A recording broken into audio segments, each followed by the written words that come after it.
It's noon on Wall Street. The Dow is up 200 on no tariffs.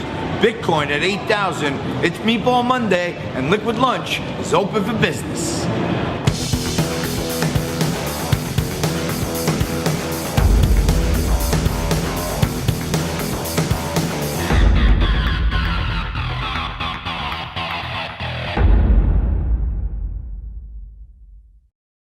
Welcome back. It's Money Monday on Liquid Lunch on Newsmax TV. I'm John Tobacco. Welcome back. Hope you had a wonderful weekend. And as we talked about on Friday, the market is raging this morning because Donald Trump set the bar high. He said, I'm going to impose tariffs. And all of a sudden, they run to the table. Today, the market's up 250, well through 26,000. We'll get into all of that and more a little later. Bitcoin just about at 8,000. I think it may follow the market a little higher right here. And I think both could be significantly higher, both the Dow and Bitcoin, very shortly. The show at high noon gets significantly higher every day when Frank Morano joins us. Frankie. And when we have people on talking marijuana, which right, we will a little bit later. Right. Those of you needing your midday Monday motivation. Noon. That's right. It's high noon for a reason. All right. John, it's looking good. Are you looking good this Monday morning? It's good to see you. Trust you had a nice weekend. Congratulations to your son, John, who graduated. Right. All the boys from OLSS, their 8th grade graduation, going on to high school. And from what I understand, proud moment to see your son graduate and go on to the next level and be a wonderful, perfect kid. That's what we should all hope for. Yeah, a lot of people were nervous that he was going to skip high school and declare himself eligible for the professional bocce draft, but he made a very sound decision to go into high school instead. All right, there's a great deal happening around the country and around the world, and in your neck of the woods, here's what's happening in your world.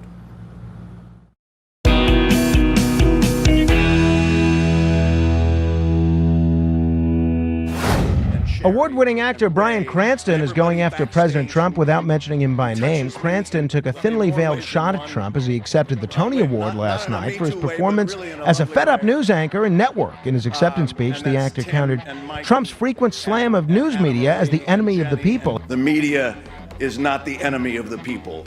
Demagoguery is the enemy of the people.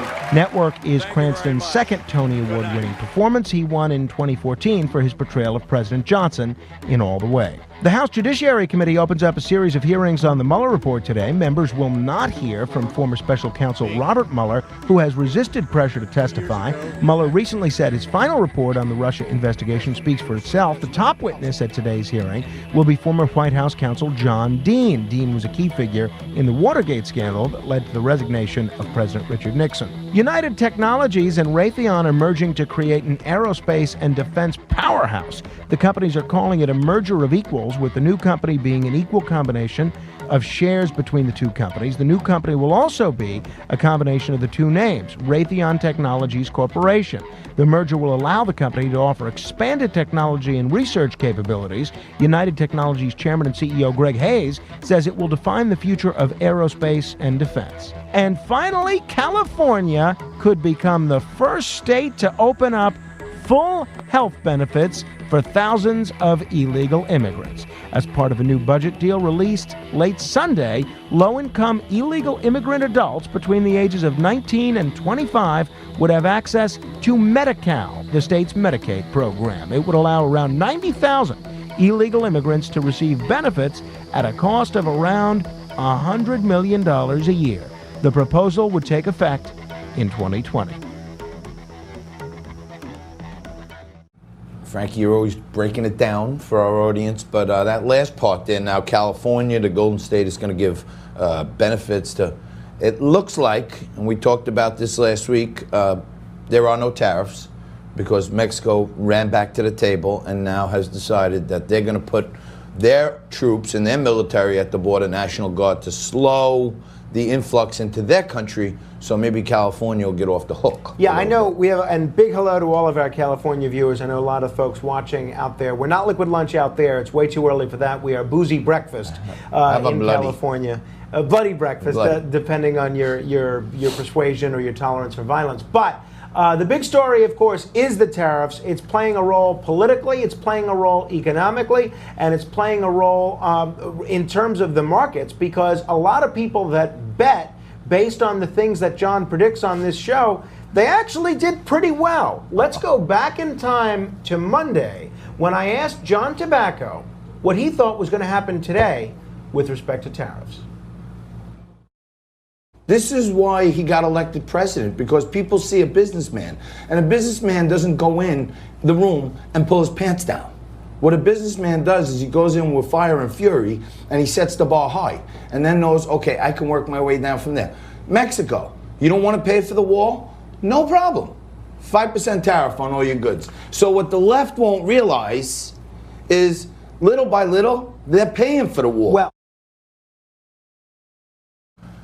and I don't always get it right, Frankie, but when I do, I want to thank you for giving me my due. Yeah, you called it mostly right there. It sounded like you were at about 80% accurate.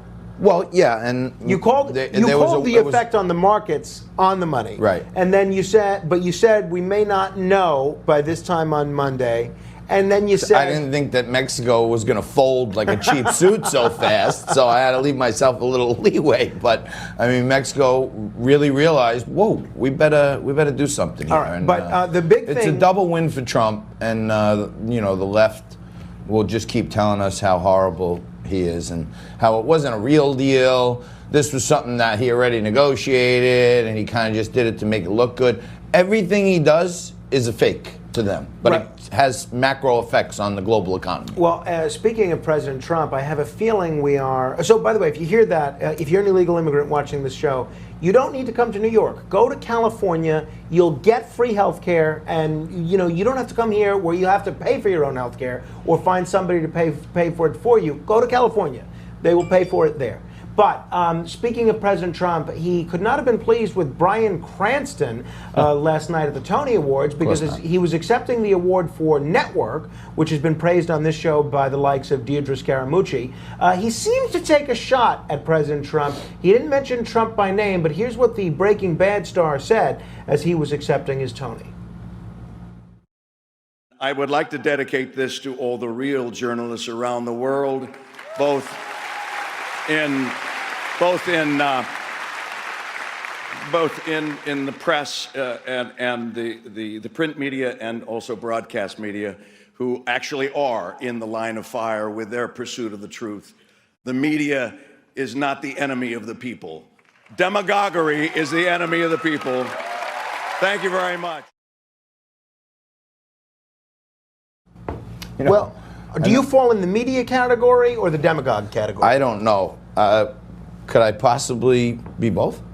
That's a good question. I would say Al Sharpton falls squarely in both camps. That's true. And, I'm no fan of Big Al these days. But he's not that why big. do these celebrities have to take these moments, these historical award shows, and turn them into a political platform? That's what I want to know. Like, why? And when he says the media is in the line of fire, I know some really courageous journalists go into war zones and they do courageous things. But when he says line of fire, is he talking about like Brian Williams, who heads up MSNBC 11th Hour, who said he was under fire and he never was? Like, is that fake news, or?